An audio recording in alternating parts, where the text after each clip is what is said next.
Good day and welcome to GCPL Q2 and H1FY23 earnings conference call hosted by Motilal Oswal Institutional Equities.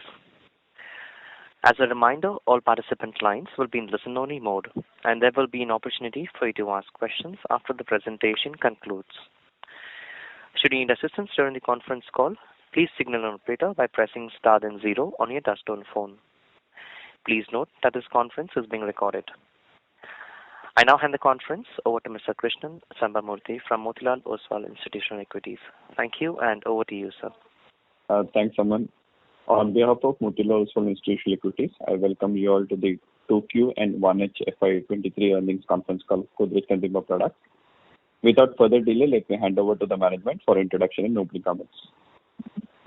Hi, good evening, everyone, and welcome to the call. On the call with me from GCPL, Ms. Godrej, Executive Chairperson, Mr. Sudhir Sitapati, MD and CEO, and Mr. Sameer Shah, CFO. We'll now have Sudhir share his thoughts on our performance, and then we can open up for Q&A. Thanks, Pratik. Good evening, everyone. I hope you and your families are doing well. Thanks so much for joining us on the call today. I wanted to first start with an organization change up front. Pratik, who has been leading investor relations and M&A, has decided to move on. Tapan, who has earlier led investor relations, and many of you would have interacted with him, will head investor relations alongside global FP&A. I wish both Pratik and Tapan all the best. I will now start with an update of our quarterly performance. Our results have been behind our expectations, though the quality of profits have been good. Our sales grew by 7%, 3-year CAGR of 9%. Volumes declined at 5%, 3-year CAGR of plus 1%. And gross margins, after 4 quarters of decline, grew by 3%. However, led largely by a nearly 50% increase in advertising spends to drive market development, our EBITDA declined by 15%. Our PAT declined by 25%, led largely by VAT amnesty scheme settlement and some currency volatility. Despite this, our operating cash flow doubled, driven by simplification initiatives largely on working capital. In India, our sales grew at 8%, gross margins grew at 7%, and above the line grew at 52%, leading to an EBITDA decline of 5%. In Q2FY23, our 3-year CAGR in India was 1% versus 4% in Q1. This reduction was entirely led by a drop in our household insecticide business, which bases positive sales growth in this quarter seems probably like a seasonal impact. Guam had a good operating quarter with 15% growth. Gross margins grew at 8%. ATL grew by 77%, and as a consequence, EBITDA declined by 12%. However, severe depreciation in currency has meant that our forex and interest costs were up. Indonesia sales declined by 8%. Gross margins declined by 14%. While EBITDA declined by 41%.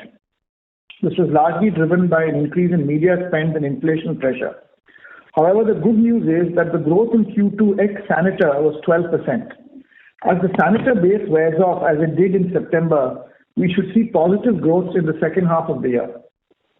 So while headline Q2 FY23 results are below our internal expectations, we think that the quality of profits within the results was good. This alongside some green shoots in parts of our business as seen in October, augurs well for the rest of the year's performance. Our strategy to achieve long-term consistent volume growth is based on 3 pillars. Market development of our core portfolio, funded by simplifying our business, and finally placing planet and people alongside profit. I'd now like to talk a little bit about our progress on all these 3. Despite adverse costs, we have been committed to increasing our spends for market development in 3 areas: advertising, penetrative pricing, and sampling. In Q2, while our ATL increased by 46%, our working media increased by 70%. An area where this is reaping rich dividends is in air care and hair color, where we are seeing very high growth in key markets like India and Indonesia. An area where increased investments have not yet led to significant trajectory change is household insecticide in India. While we were happy with Q1, Q2 results have been soft. We will see how H2 plays out, before reviewing our strategy and regrouping on next steps on household insecticide. An area that we have focused in terms of simplification is in the area of SKU count. In India, we have reduced the number of SKUs by 25% in the last 6 months. In Guam, we have reduced our SKUs by 1/3 in the last 1 year. These sharp cuts have led to a fall in inventory from 60 days in September 21 to 51 days in September 22. As a consequence, despite muted profits, our operating cash flows have nearly doubled. These, along with several other moves, means that our cost to serve, which is our total cost x cost of goods and working media, despite high inflation, is down 30 basis points in Q2 FY22. As gross margins recover to normative levels in H2, this augurs well for our operating profits. Finally, on people and planet alongside profits, in order to effectively compete in the hyper-competitive talent market, we launched Project Neo, targeted at managers with 1 to 3 years work experience who perhaps wanted to change functions or industry. We received approximately 7,000 applicants, many of whom were extremely diverse and extremely high quality. We are in the process of finalizing candidates, but feel that this move has the potential to be a game changer in terms of entry-level talent for us. The operating environment for FY23 continues to be challenging at a consumer end. The demand environment remains taxing, marked by unprecedented inflation, consequential impact on consumption, aggressive monetary tightening measures from central banks, globally resulting in strengthening of the USD, and all this resulting in GDP growth cuts across the board. Despite this, our prognosis for FY23 broadly remains unchanged on double-digit sales growth with low single-digit volume growth. We have been focused on fundamentals both in terms of investments, but also correcting some of the issues in our international business. The external environment remains tough, but we are cautiously optimistic about the quarters ahead this year. Thank you.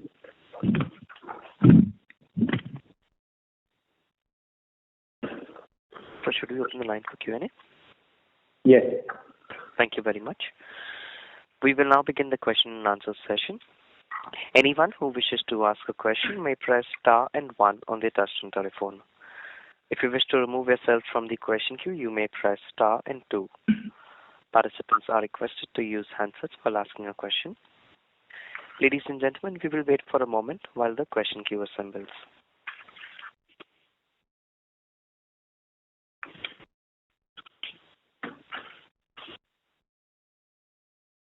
First question is on the line of Abneesh Roy from Nuvama Institutional Equities. Please go ahead. Yeah, thanks. My first question is on HI. So you mentioned HI has been soft in Q2. So I understand Q2 there were extreme seasonal issues, very high summer and then very high rainfall. Both are not conducive. So when you mentioned the performance was soft, was it also in reference to the industry performance? Because you did mention that in H2 you will evaluate if any changes are needed. So changes would be needed only if competition is being better. So wanted to understand that bit. Plus global warming is a reality. So in that context, do you think the mosquito presence, etc., that remains a key question mark in the coming quarters also? So Abneesh, I think I'll answer this in 2 parts. Firstly, Q2 was indeed soft, I suspect, for the entire market because of the seasonal impact that you spoke about, especially in the east of India. We had delayed monsoons. October, the monsoon seemed to have spread into, we've had a late monsoon as well. So we definitely had, this is a seasonal category and probably not right to look at this category as one quarter. I would say that between Q2 and Q3, I hope anyway things will even out. And no, I didn't mean, we are broadly holding our shares in household insecticide. Our challenge in household insecticide, Abneesh, is not to win share. Our primary challenge, given the fact that we are market leaders, is to premiumize this category and grow it faster. So we had a good Q1. We made 2 big interventions. We've increased our media, as you can see in our results, and we have also repositioned in particular Good Night, and we were very encouraged by the Q1 results. Now the Q2 results have been relatively poor. We are not able to make out, given where we are today, how much of it is due to seasonality and how much is due to, whether some of the interventions, whether they need to be course-corrected, bolstered, etc. So that's what I meant. And to answer your question really on global warming, etc., look, This is a category which is 70% penetrated in India. Volumes in the overall actives in this category continues to grow. The issue in the category is that the premium formats of liquid vaporizer and aerosol should grow much faster than what they are growing. So this category needs to premiumize faster than it's doing today. And our efforts are basically focused on that. But one follow-up there, I do see a lot of price off promotions in the liquid. So your effort to premiumize could become difficult if your key competitors are always on an undercutting mode, which could be because they are not seeing that volume growth. So it is linked, right? Pricing and tactical pricing is, every quarter. But if you take a step back, Abneesh, we are the market leaders. And our job is to get coil and incense stick users to move to liquid vaporizers and aerosol. You see, as I told you, our market shares are flat in household insecticide. So it is not, we don't see this primary issue as winning share or losing share or, undercutting and price cutting and so on. That trigger, we have to get to it. We'll get to it. I mean, Q1 was encouraging, Q2 is less encouraging. We'll see on Q3 and Q4, and we've got plans ahead, Abneesh. So as they get rolled out, we will also share with you. But just to acknowledge the fact that we're seeing many green shoots in our business, but this particular one, which is one that we have to solve, we still have to say clearly that green shoots are visible. Sure, thanks. My second question is on the Indonesia business now with a new business head for the past few months and an encouraging 12% kind of growth ex of sanitizer. Would you say that now high single-digit growth in Q3, Q4 is possible? Because if I see the data last 8 quarters, only one quarter there has been a decent 5% kind of a growth.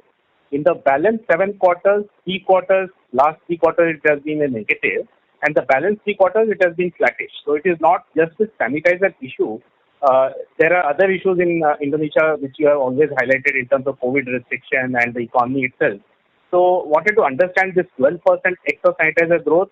Is that a growth we can look at in terms of the second half, the high single digit kind of growth?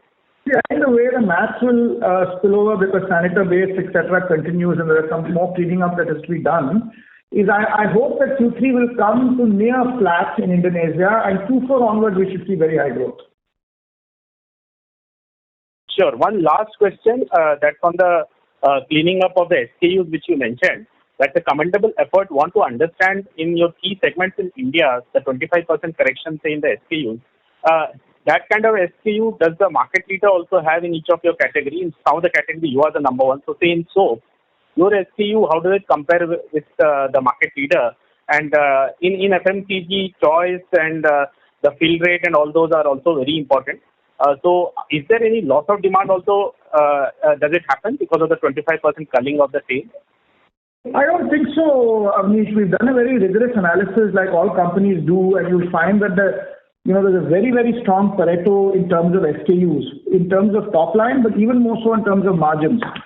So culling these SKUs are not likely to impact top line. So we've been very careful. We've used 2-3 criterion, knocked off anything which is less than a certain value, made sure that doesn't have a substitutable SKU, made sure that the gross margin of the knocked off SKU was low so it doesn't have any value decretion.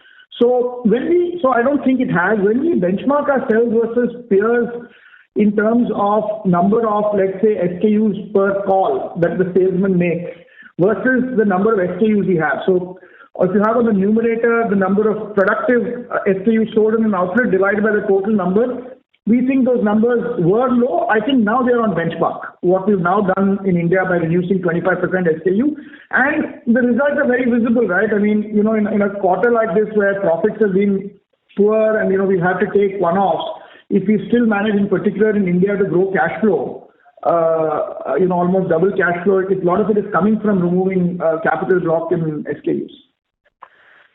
Sure, so that's very helpful. That's all from my side. Thank you. Thank you. The next question is from the line of Percy Panthaki from IIFL. Please go ahead. Hi, good evening, team. My first question is on the Indonesia margins. They're quite low at 17%. Please unmute it. Am I audible now? Yes. Hello? Yes. Yeah. Yeah, my first question is on Indonesia. On the margin front, you have done around 17% margins here. If you can just parse out the different impacts on the margin. One is the operating deleverage because the sales has declined. Second is the input cost inflation, and third is increase in advertising, if any. Hey, but this is Samir here. So I think you detailed out in the 930 bits drop, in Indonesia, I think around 150 bits is driven by upfront working media investment. And as we can see, the core business has done relatively well, in Q2. And we'll continue with the upfront investment. The second impact is because of the scale leverage, right? On the whole, the business did decline, high single digits, close to double digits. So that does have its impact on the overall, operating performance. And the third is in Indonesia, we still continue with, consumption of high-cost inventory. It's difficult to quantify the impact, but our gross margins, while sequentially were better, but still on a year-over-year were lower. We expect that to ease out, with coming, quarters, because generally the inflation is cooling off, and we have also taken some, price increases. So that's the composition largely for... So the reason I ask is that the margins are down almost 1,000 basis points. 150 basis points is due to the increased investments, which is fine. I just wanted to understand going ahead, let's say if I look forward into FY24 or maybe second half of FY24, if that gives you more comfort, what kind of stable state margins are we looking at in this geography? Yes, I think the ambition for us would be to, go to early 20s, margins in Indonesia, that with the fact that we will still continue to, have upfront marketing investments. Got it. And on Africa, again, we have in the past also mentioned that we aim to increase margins here, but they still remain in single digits. So while the medium-term target is quite clear, can you give us some sort of route map to that in terms of how and at what pace we would see the increase in margins happening in Africa? Couple of things. One is, again, if we double click into last quarter's margins drop per se, I think close to around 270 or bits, half and half. I think half is upfront media investments and half is input cost as well as currency depreciation, and currencies have appreciated sharply in some of the markets, which we will, mitigate through price increases or have been actually mitigating it through price increases. So that's one. I think going ahead, the target which we have, set out as ambition, which you have called out earlier in terms of reaching to high teens margin is very much intact. So no changes, on that front. I think the route is also as what we have called out in the past. One is definitely a scale. The second is, some very serious, considerable cost saving, program. Also, we are evaluating some, changes in our operating model, and once we have, some of those in place, we'll be very happy to share with the street in terms of not just the changes in operating model, but also the impact which it will have, over a period of time. Right. And my third and last question is on household insecticides. I know you probably won't share the exact market share numbers, but from a longer term perspective, if you remember what you had shared is that when you had taken over this business from Sara Lee in 2010, the market shares were around 32-33%. Then in a short span of about 5 to 6 years, they went up to the early 50s. Just wanted to understand in that context, where are we today? And is it that we are still gaining market shares and we have probably sort of progressed from that 50 to 55 band into the next band, or are we about still approximately in that same market share band as we were in 2016-17? Yeah, so without sharing very specific details per se, I think Sudhir also mentioned earlier that largely we have, kept our market share, and that has been the case also. If you look at basket of last 3-4 years, we have directionally lost the market share because of emergence of incense sticks, right? Because the category was growing largely driven by incense sticks, and none of the organized players had incense sticks in their portfolio. But the recent past performance, I think, start of COVID, mid of COVID, on market share has been more of the same. Nothing much has, moved, on market share front in either direction. Okay, that's all from me. Thanks and all the best. Thank you. The next question is from the line of Avi Mehta from Macquarie. Please go ahead. Hi, Sameer. Just wanted to understand one bit on the volume growth. Now, you've clearly called out that the second half, we would be looking at a single-digit kind of volume growth coming in from the declines that we are witnessing. Is this based largely on the HI recovery that you were alluding in the earlier question, or is there any other segment that you would kind of... There are three reasons for the volume decline in the first half and three reasons why we feel that the volumes will be quite good in the second half. The first reason is the whole Indonesia sort of for lack of a better word, sanitary reduction of inventory, etc., which should come back in second half. The second reason is that there was hyperinflation in soap. And what happens when there is hyperinflation in soap and we didn't pass on anywhere close to the inflation, but that kind of inflation usually doesn't lead to marginal drops in consumption, but pretty large drops in pipelines. So now with the soap prices cooling and, all of us we took the lead in dropping prices, we are already seeing the volumes come back in the soap category, and it will come back because consumption doesn't go anywhere in soaps. The third thing is household insecticides in second half. The first half of this year was, with a very high comparator of first half of last year, which was COVID affected. And as we discussed during COVID, a lot of people stocked up household insecticide at home. And we've had a particularly poor, frankly, August end and September. So, moving to softer comparators and, with the seasonality shift, which we hope to see in at least 1 or 2 months now, we think that the household insecticide volume should go back to normative levels. Now, this is not necessarily the kind of aspiration that we have for volume growth, but it's nowhere near the kind of decline we're seeing now. So a combination of these three give us reasonable confidence that we will see, at least for the next few quarters, good volume growth. I hear you. And so would it be fair to say that the Indonesia of this one would be the largest impact, but that would be seen in fourth quarter, right? Because the third quarter impact is more from the other two aspects. So I think so. I think in the third quarter, Indonesia also, wants to show the kind of decline that it showed in Q2 and Q3. And Indonesia will take Q3 to kind of come to flattish, then go to growth. I think both soaps and household insecticides and volumes will do better in Q2, in Q3 and Q4. Got it, sir. Very clear. The second bit is essentially on the margin side. Now, you did allude in the presentation as well that with Indonesia margins kind of coming back, gross margins also improving, this is something that you expect. Do you see a similar risk of what we kind of panned out in second quarter could possibly play out even in the third quarter? Given that Indonesia will probably be something that takes more of a fourth quarter, because we had shared a similar expectation that going forward, this is something that will pan out. But obviously, high cost inventory, the growth in HI kind of weighed on this. So would love to hear your comments on that. Yeah, so I think one of the reasons why Indonesia's margins were what they were in last quarter was for, skilled leverage, high cost inventory and media investments. I think out of the three variables, the media investments will continue.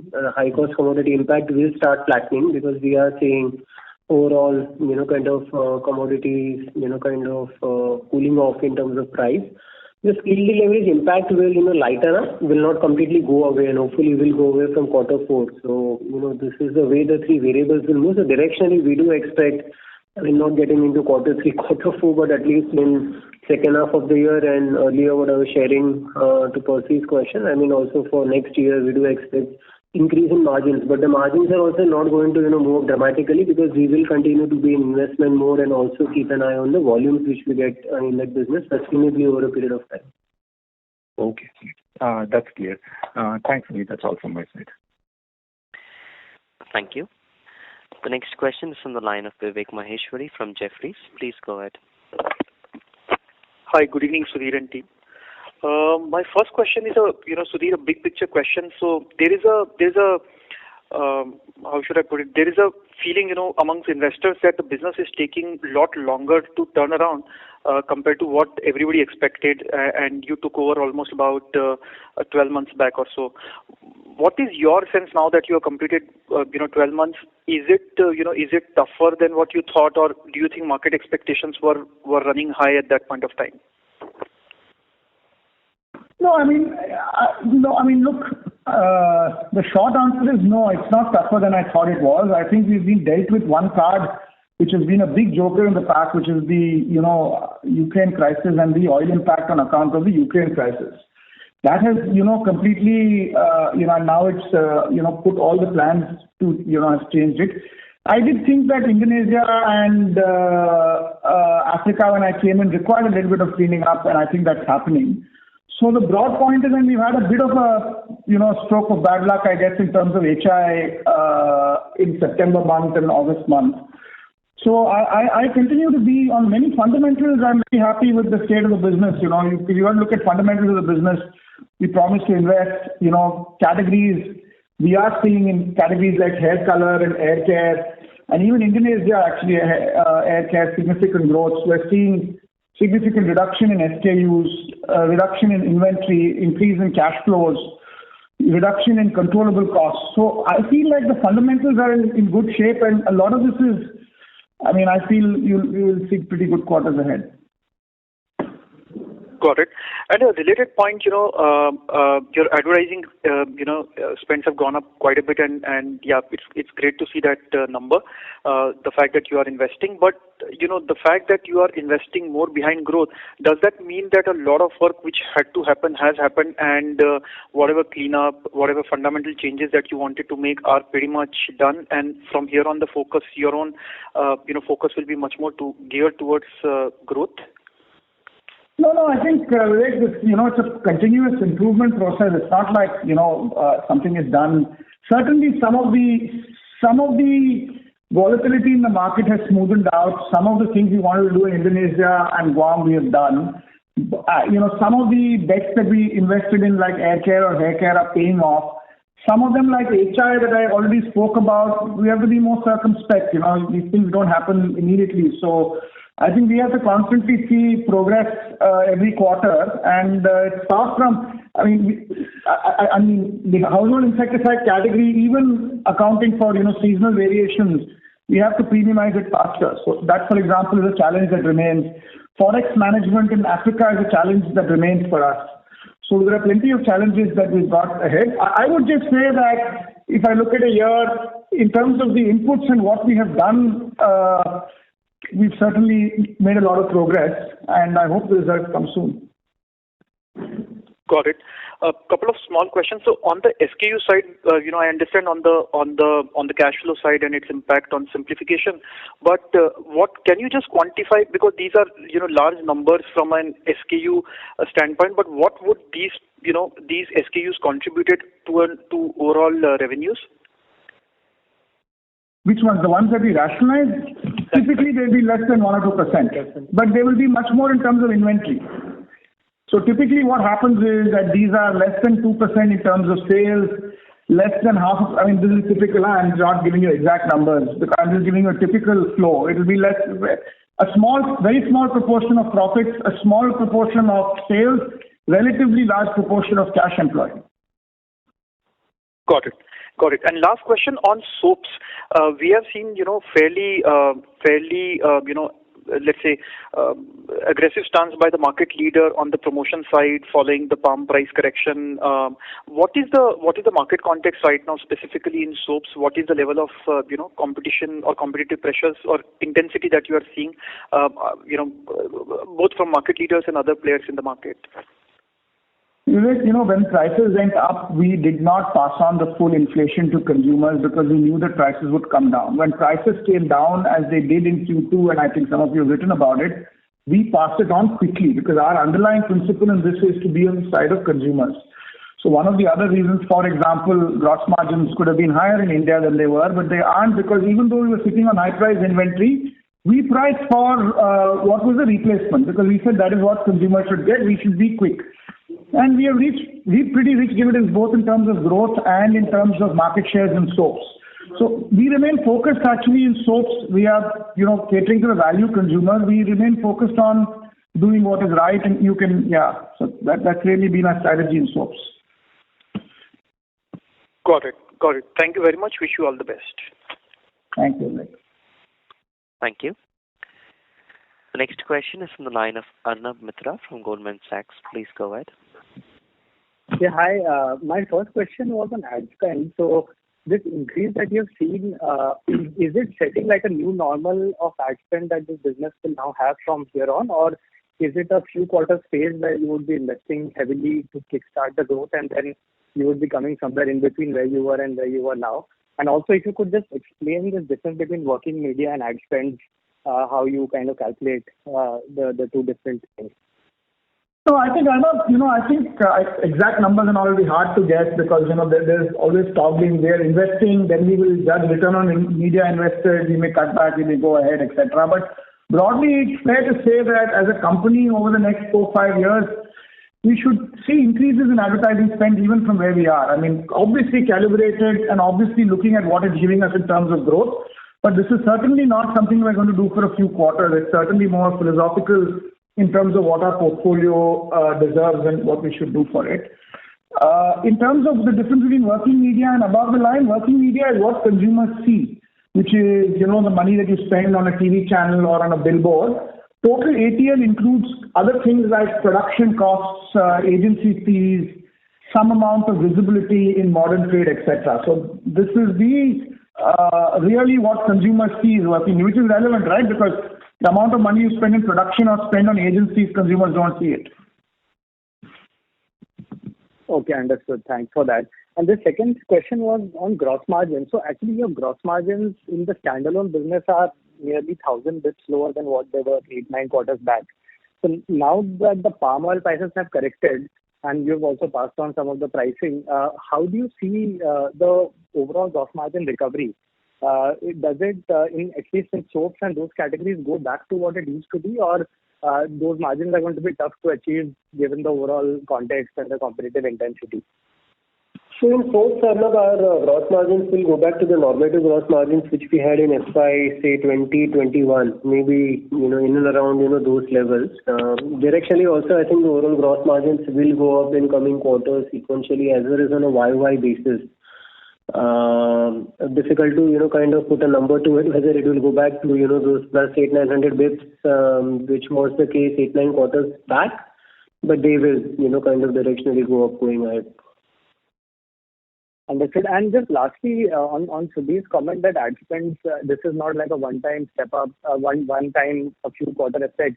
So fundamentally, do India's margins then become a little lower than in the past, given that your gross margins will at best go back to where they were and your ad spends are going to be high, or are there enough efficiencies you see that you could manage to get back to your normal margins at an EBITDA level once the commodity deflation has kind of played off and your growths are back? Yeah, Arnab, I think, the gross margins, as Samir said, will go back in and around the normative, maybe a little less, but broadly there. The working media will go up, but we hope to get both through growth and through cost-cutting exercise saving in the rest of the costs, which is apart from cost of goods sold and working media, everything else we want to continuously cut. So in the first half, for example, if you remove these two costs, our costs are down by about 150 bits.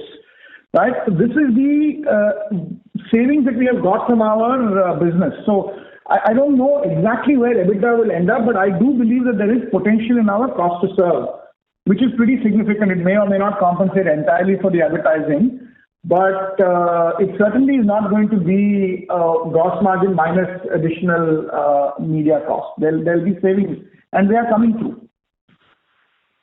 Understood. That's very clear. Thanks so much. All the best. Thank you. Our next question is from the line of Krishnan Sambamurthy from Motilal Oswal. Please go ahead. Am I audible? Yes. Yes. Yeah. So since the change in strategy resulting in focusing on fewer and more disruptive innovations, could you highlight with a couple of examples on the products launched more recently, how we have been able to back them better compared to the past? Yeah, no, I mean, look, I think it's better for me to talk about the innovations that we didn't launch and the products that we supported, and also give you a few examples of innovations that we did launch on fewer. So, for example, let's talk about air care, right, which is a pretty, large category, not top of mind for a lot of analysts, etc. But that category has seen explosive growth, and that has come by investing in one SKU, which is Air Matic. Now, Air Matic was an SKU that was present in India, and selling reasonably well and growing reasonably well. But in Indonesia, it is a far larger SKU. So when we set up the category structure, the team saw that, hey, there's an SKU in Indonesia which is, so many X times the size of this SKU in India, and in India that's got some kind of momentum. So we started advertising Airmatic, and we've seen explosive growth. I think many of you now, I go to a lot of households and I see this Airmatic there, and that's an example of an innovation because it is an innovative product, but it was an innovation done a few years ago, which has got focused support now. So is it an innovation? Is it existing? I don't know. But that's really good, and that's made a material difference, by the way, to our business in the first half, which is Airmatic. So that's a good example of an old innovation that we have supported and got exponential results. The other innovation that I want to give is to Magic Body Wash. So we launched Magic Body Wash 3 to 4 months ago, and this is a habit-changing innovation. It takes a lot of time, but we have continued to persist on this, even though it's a slow burn, even though the few consumers who are buying it like it, but it's a big habit change to move from soap to body wash, to move from a liquid to a super concentrate. But this is again an example of a new innovation, but not keeping the pedal, whatever the financials of the innovations are, we are committed to kind of keeping it going. So these are two examples of kind of focus on the core at slightly different ends of the spectrum in terms of what we're doing. Yeah, very useful, Sudhir. Also, just my second question is regarding the breakdown between digital and what you term as working media. So how much was digital versus conventional media, say 2 years ago? How much is it now? And what's the intent going forward? I think, firstly, we don't look at, that's not the way we look at the metric. We just look at lowest cost to reach consumers, and whatever media is the lowest cost to reach consumers that it is. I think when we do the numbers and we look at it and we benchmark it across FMCG competition, we are roughly round about where competition is in terms of total digital to TV or conventional spend. Got it. Thanks. Thank you. Our next question is from the line of Harit Kapoor from Investec Capital Services. Please go ahead. Yeah, good evening. Thanks for taking my question. My first question was on A&P spend again. So, in the context where, the demand environment, for India as well as globally is a bit volatile, and you are obviously supporting some of your new initiatives, is the share of voice significantly higher for you, in terms of the spend that you're doing? And, in an environment where demand is weak, are you still able to get, ROIs in line with, what you expect, given that consumer is not as probably responsive as he or she was about a year and a half back?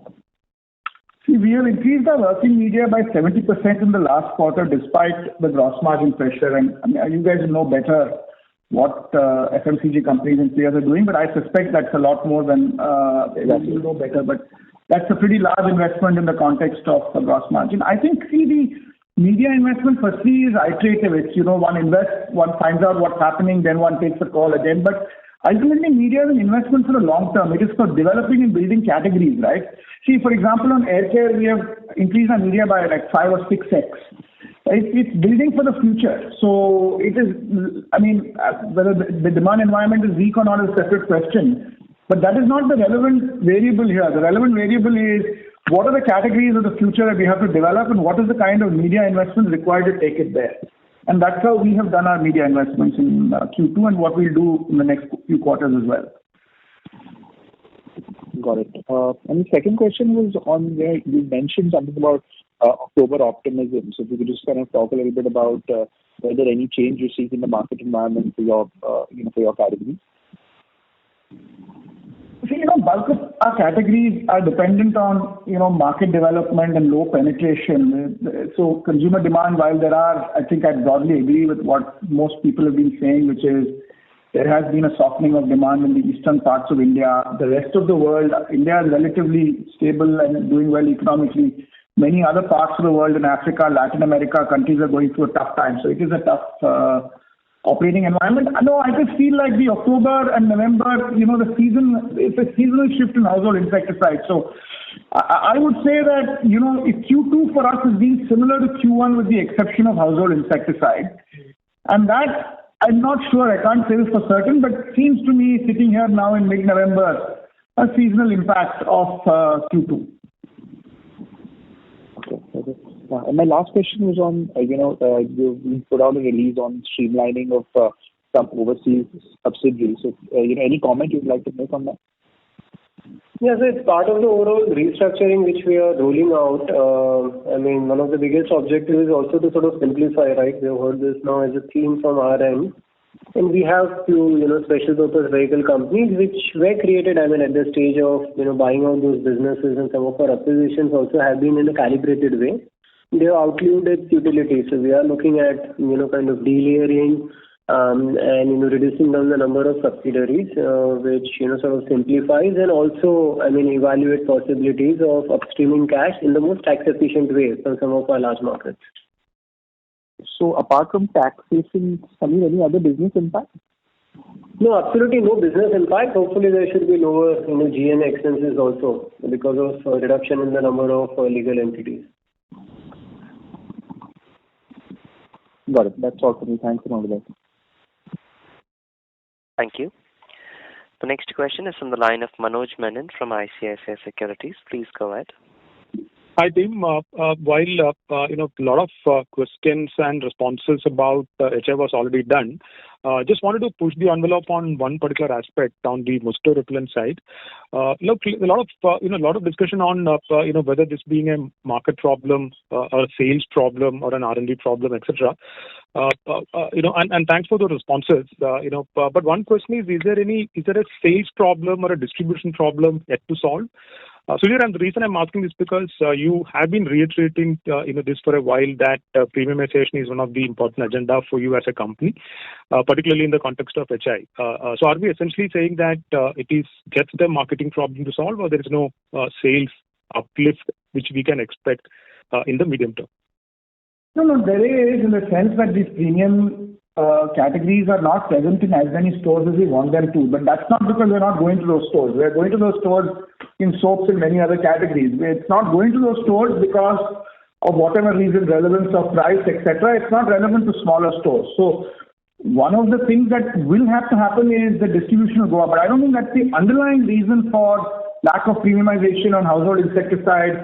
Is not is unlike, let's say, air care, right? So a lot of the growth that we've got on air care this year has been on the back of massive distribution increase and massive media increase. It's quite simple. But that's not the case in the case of household insecticides in India. Yeah. Understood, sir. Now the kind of sort of a follow-up question on this is like what is likely happening in Indonesia currently, that there is definitely a course correction, in terms of the overall portfolio or a country level margins.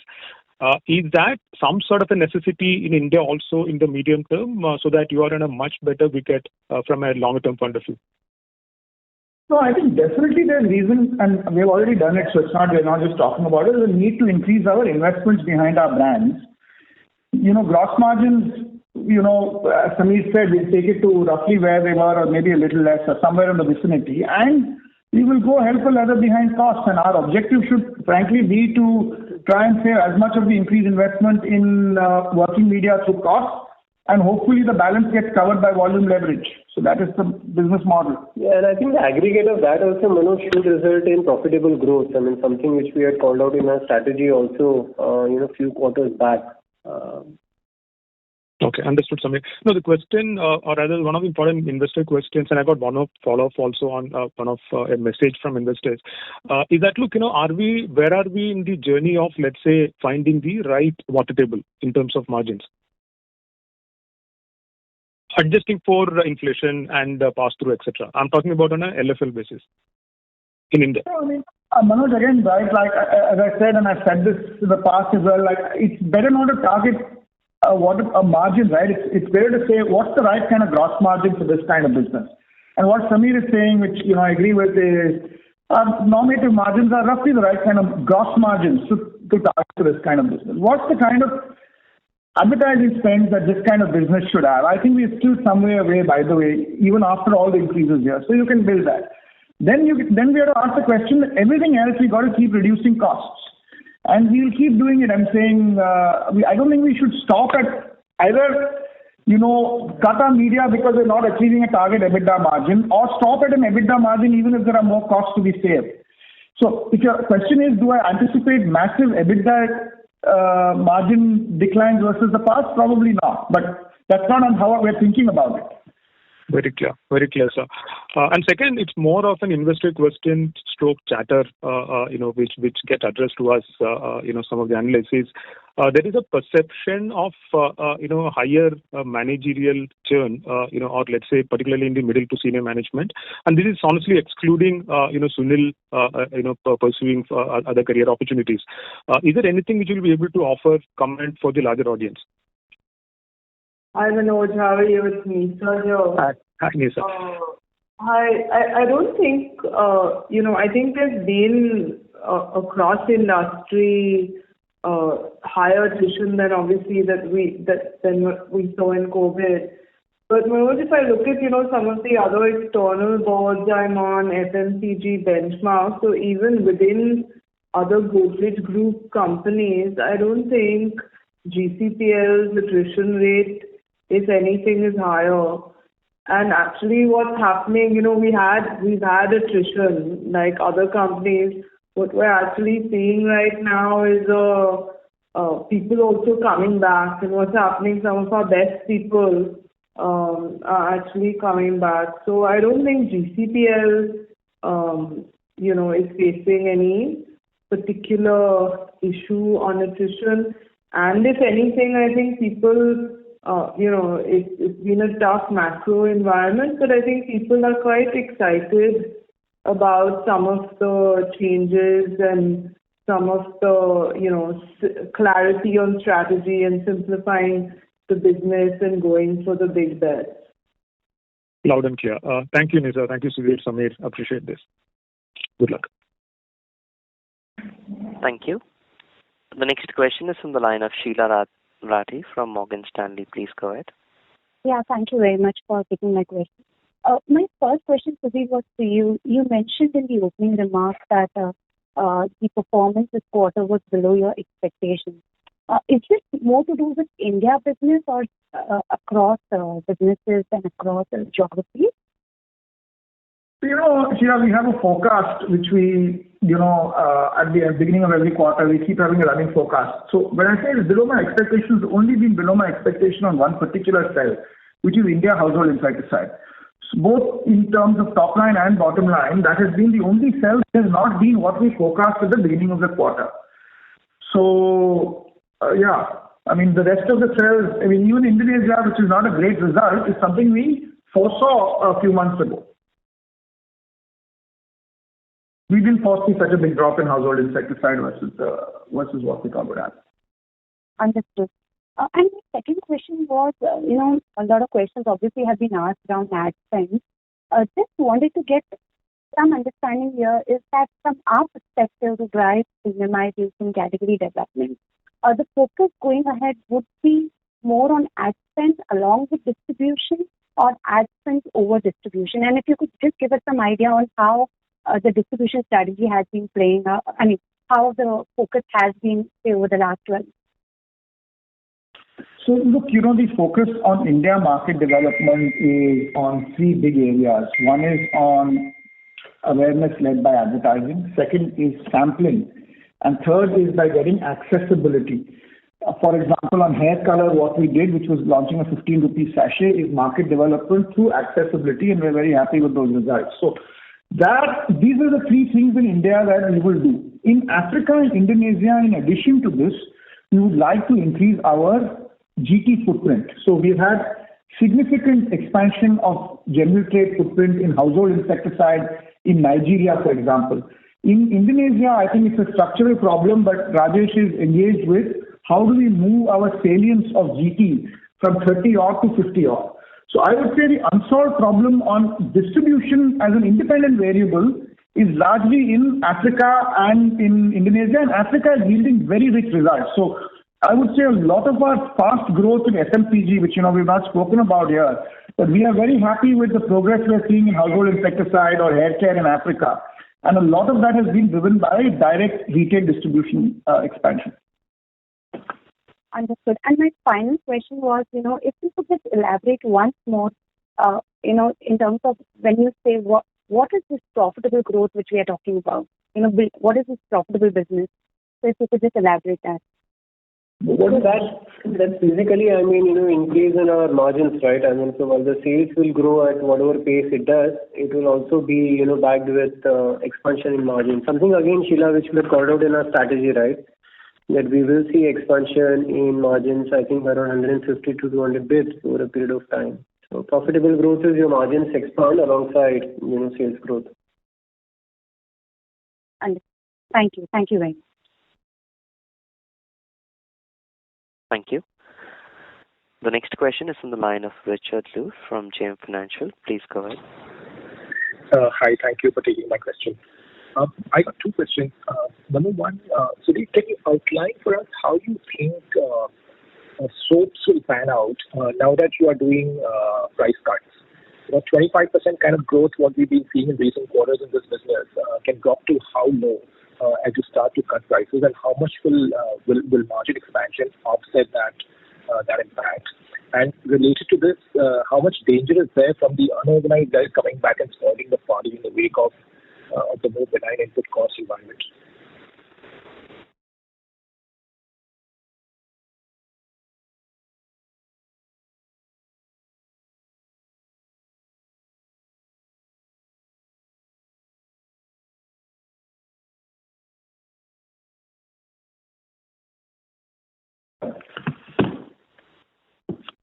Hello, Richard, are you there?